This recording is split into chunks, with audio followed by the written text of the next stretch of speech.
A security guard finds a body in a bag on a bridge. The victim is a young mother. But the real nightmare begins when police learn her 3-year-old son is missing. And the man they believe is responsible, someone who had been planning revenge for months.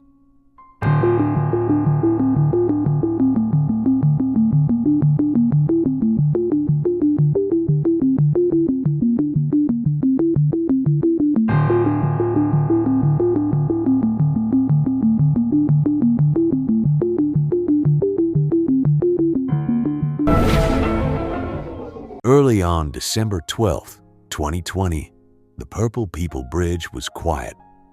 The pedestrian bridge stretches across the Ohio River, linking Newport, Kentucky to downtown Cincinnati. Around 3:30 that morning, a security guard was doing his usual walk across the span. Just another routine shift, nothing unusual, until he noticed a large bag sitting near the edge of the bridge. The guard stopped and stared at it for a moment. It looked bulky, heavy, definitely out of place. But something about it didn't sit right. So he walked over and nudged the bag with his foot. The bag tipped over and dropped onto the concrete. It was heavier than he expected. But when the bag shifted, the zipper opened slightly. At first he thought maybe it was a mannequin, some leftover prop from Halloween. But the shape wasn't plastic. It was human. He pulled out his phone and dialed for help. Cincinnati 911. "What is the address of your emergency? Found a dead body. Somebody threw a bag like on the edge of the bridge, and my curiosity got the best of me. So I got up there and knocked it down, and it was heavy. It hit the ground. It's like a body bag. Yeah. I'm almost 60 years old, and I've never had anything like this. I never thought this is crazy." Police rushed to the bridge. Inside the bag, they found the body of a woman. She had been stabbed to death. Investigators quickly realized she hadn't been killed there. The autopsy would later confirm she had been dead for about a week. Next to her body was a children's blanket from Paw Patrol, and it was covered in blood. While detectives were trying to identify the woman, something else was happening across town. A man named Antonio Hughes had already been speaking with police. He was worried about his son, 3-year-old Nilo Lattimore. Antonio said he hadn't seen his little boy since December 4th. He had tried calling Nilo's mother several times, but she wasn't answering. Messages went unread. Music calls went straight to voicemail. Nilo's mother was 29-year-old Nitisha Lattimore, and nobody had heard from her either. Once investigators connected the dots, the truth became clear. The woman found inside that bag on the Purple People Bridge was Natasha. Now the case had taken a much darker turn. A mother had been murdered and her 3-year-old son was missing. Family members described Nitada as someone who always looked out for the people around her. Niteza was protective, outspoken, and loyal to the people she loved. Most of all, she was a proud mother. She had 2 boys, 9-year-old Nico and 3-year-old Nilo. People who knew Natisha said Nilo was glued to his mom. The 2 of them were always together.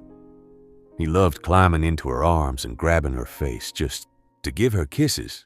Nilo loved simple things: toy cars, dressing up, watching cartoons. Like most little kids, his world was small, just family toys and cartoons. And now that little boy had disappeared, moving on. As soon as police confirmed Nitada's identity, the search for Nilo began immediately. Officers focused their attention around the river and the bridge where her body had been discovered. News crews started reporting the story within hours. Breaking news right now along the Ohio River in downtown Cincinnati, where a young mom's body was dumped, stabbed repeatedly. Her 3-year-old son is still missing at this hour, but his stroller was found near his mom's body. There has been a frantic search for that little boy for the past several hours. Family, Members, as you say, came down here where police found the body of 29-year-old Natisha Lattimore, and those relatives recognized the stroller. But so far, there's no other sign of the woman's missing son, Neela. A dive team with the Hamilton County Police Association Underwater Search and Recovery Unit combed the bottom of the Ohio River near the base of the Purple People Bridge Sunday afternoon. After more than an hour in the water, they cleared out. Cincinnati police did not provide any more information on scene. We know this is near the location where officers found Lattimore after she was stabbed to death. Cincinnati police have arrested 20-year-old Deshaun Brown for murder in that situation. Montgomery County court records show Brown is from Trotwood and was on probation for a misdemeanor assault charge. Montgomery County was looking for him as recently as December 3rd, after he missed 2 appearances as part of that probation. This is 3-year-old Nilo Lattimore. Cincinnati police put out a missing persons alert for the boy Saturday and tell us he is the son of the woman who was found dead near the bridge. Cincinnati police say the boy was last seen December 4th, and they are asking the public to help locate him. Anyone with information should call the Cincinnati Police Department. The dive team wrapped up its search here just after 5, and Cincinnati police have cleared the scene by now. I did reach out to the department to see if the search turned up any clues or any more leads into the missing son. Reporting live at Eatman's Cove, Josh Bazison, WCPO 9 News. Divers entered the freezing water near the base of the bridge. Boats scanned the river. Officers searched nearby areas, hoping they might find any sign of the child. But there was nothing. No trace of Nilo anywhere. And the longer the search went on, the heavier the situation became because everyone knew what it could mean. The story spread quickly across Cincinnati. Neighbors, volunteers, and search teams all started focusing on one thing: finding Nilo. Hashtags like #FindNilo began circulating online. People who didn't even know the family were sharing posts, hoping someone somewhere had seen the little boy. But as search efforts continued, investigators started uncovering evidence that pointed back to Natisha's apartment. And what they found there raised serious questions. Natisha's aunt had been looking through trash bins outside the apartment building when she noticed something strange. Inside one of the bins were shower curtains that appeared to have blood on them. There were also what looked like pieces of tissue. She immediately contacted police. Around the same time, another neighbor came forward with information that made investigators pause. They said they heard screaming coming from Natada's apartment on the night of December 5th. The neighbor living directly below her had noticed something else. Water had started leaking through the ceiling, but the water wasn't clear. It had a brownish, music red color. Maintenance had even been called to check it out. Oh, so now things were starting to come together.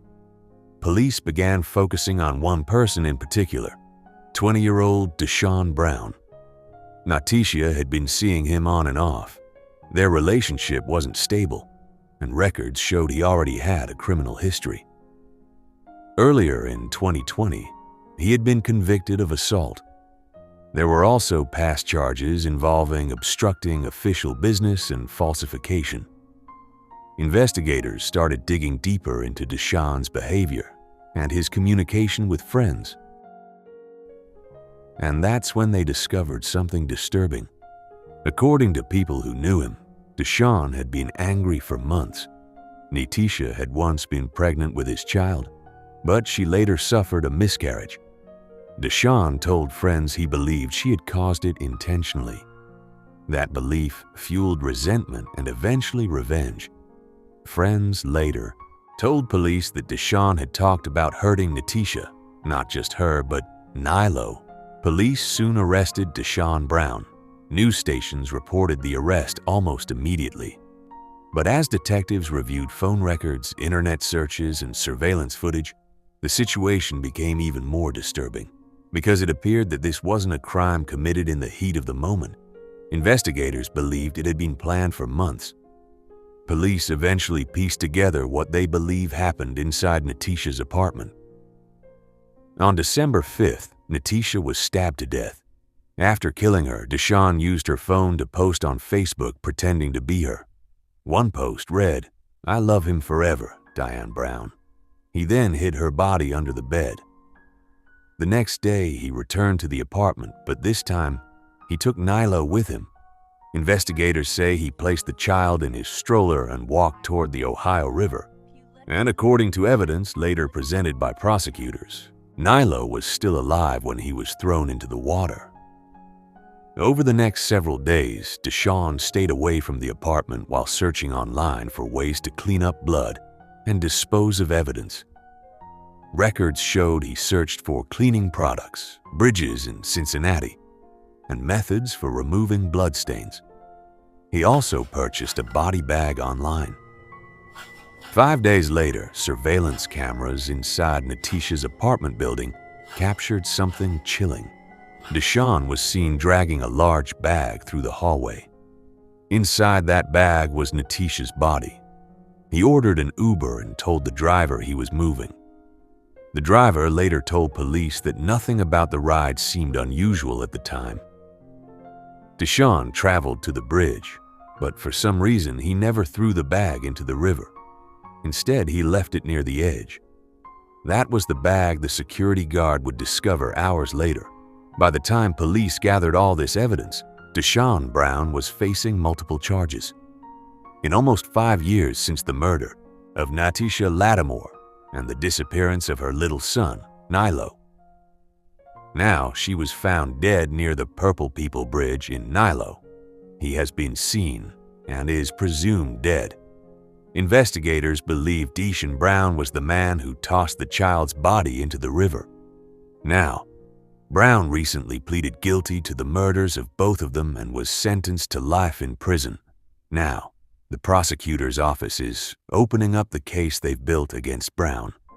And we've obtained new evidence now being released, and Ken Brown has more. These are Cincinnati police investigators knocking on the door of Natisha Lattimore's music apartment. Inside is 20-year-old Deshawn Brown. Here he is walking in the door, less than an hour before investigators arrive. Brown, a Montgomery native who also happened to have warrants, was detained and questioned by police that day. In the nearly 8 hours of video provided by the prosecutor's office, Brown says he and Natisha Lattimore met on Tinder. They've been hanging out, and he's been staying at her place. He tells investigators about his last 24 hours, which included a check-in phone call with Natisha that happened hours after investigators found her dead body with multiple stab wounds. "Why did you tell me you talked to her today?" "I mean, I did talk to her today. You couldn't. She was dead in a bag and under the bridge. Investigators say because of the mummified state of her body. They could tell she'd been dead for some time. I'm telling you, she's been dead for days. And she called me today, but it might have not been at night. Look, man, this ain't ghost hunters. No, she couldn't have called you out." Detectives pulled video from Brown's apartment that show his comings and goings over the 4-day stretch, including this trip. Out the door with a large white bag and a blanket slung over his shoulder. He told investigators this car coming to pick him up was a friend, but investigators figured out it was an Uber. Brown loaded the large bag into the car, and the driver said even he had questions. I had asked him about it, and he said, "Yeah, that's all my stuff from her place because we were getting in a fight. So I got out. I wanted to get away from there." Brown made no mention of an argument to investigators. He said those were his clothes and things, and he was going to a friend's. Their investigation revealed he had a suitcase in the house that he could have used. While Natisha's body was found, investigators still wanted to know what happened to her 3-year-old son, Nylo. His dad doesn't have his dad seen him for weeks. See, that don't have, I don't have nothing. I'm not saying, but I'm just saying I don't have nothing to do with nothing. You told us that Nyla was in the apartment with you guys this week. She's been dead for like 4 or 5 days. Where's the baby? Or more. See, how am I gonna know that? And to this day, Neil's body has not been found. Prosecutors announced they would seek the death penalty, but the legal process quickly became complicated. Deshawn's defense team argued he was suffering from severe mental illness and should not face execution. They said he had bipolar disorder and that his condition affected his ability to think clearly at the time. Yeah, that judge was Megan Shanahan, and she says that she believed Brown may actually suffer from being bipolar. However, she thinks he's more than alert enough to make rational decisions. And with that said, as you all just stated, he will face the death penalty if convicted. The defendant's motion to exclude the death penalty due to serious mental illness at the time of the alleged offense is hereby denied. A big sigh, relief, and so thankful. So thankful because everything was premeditated, down to the body bag that he allegedly put Natisha in. That's reaction from the family spokesperson of Natisha and Nilo Lattimore after their suspected killer, Deshawn Brown, learned he could face the death penalty if convicted. This all stems from December 12, 2022, when Natisha was found stabbed to death along the banks of the Ohio River near the Purple People Bridge. Her 3-year-old son, Nilo Stroller, was also found near her body, but Nilo's body has never been found. Prosecutors believe that he was thrown into the Ohio River alive after his mother's death. And during the investigation, Cincinnati police identified 23-year-old Deshawn Brown, who family members of friends say was Natisha's ex-boyfriend, as a suspect. And those closest to Natisha told police what they believe could have been the motive. Allegedly, Natisha had been pregnant earlier, maybe in July of that year, by Mr. Brown. Natisha had had a miscarriage, and then Mr. Brown had told Jamisha Cobb that he was very upset. He thought that she killed their baby and he was going to do something to her baby. Hila. Prosecutors say Brown searched online how to clean up blood and that he bought a body bag off of eBay, and even lied to his Uber driver who took him to the river by saying that the body bag he had with him was full of clothes and other personal items. Deshawn Brown deserves nothing less than the death penalty. That's exactly what you deserve. No mercy at all. That passionate response from Lattimore after what he considers an outrageous request from this man, Deshawn Brown, who is in jail charged with the murder of Lattimore's daughter, Natisha, and his grandson, Nilo. Police say Brown stabbed Lattimore's daughter to death and threw the 3-year-old boy in the Ohio River alive. His remains have not been found. Brown is asking that his bond be reduced. Lattimore says he's confident in the system and the prosecutor. As for Deshawn Brown, Lattimore says forgiveness is not on the table. I hope and pray to God that nobody throws some kind of wrench into what Joe Deers is trying to do. And I hope they let this man do his job and get this monster to go to hell. What he did was unexcusable. So, no, I don't forgive him. Let God forgive him. Meanwhile, the search for Nilo continued. Rescue teams searched more than 180 miles of the Ohio River. Divers, helicopters, dogs, and volunteers worked tirelessly across Ohio, Kentucky, and Indiana. But Nilo was never found. Today, years later, the case still weighs heavily on the community. Natisha Lattimore lost her life, and her son Nilo was taken from his family before he ever had the chance to grow up. People still gather near the bridge to leave flowers, candles, and toys in his memory. Because even though the river never gave him back, the city has not forgotten him.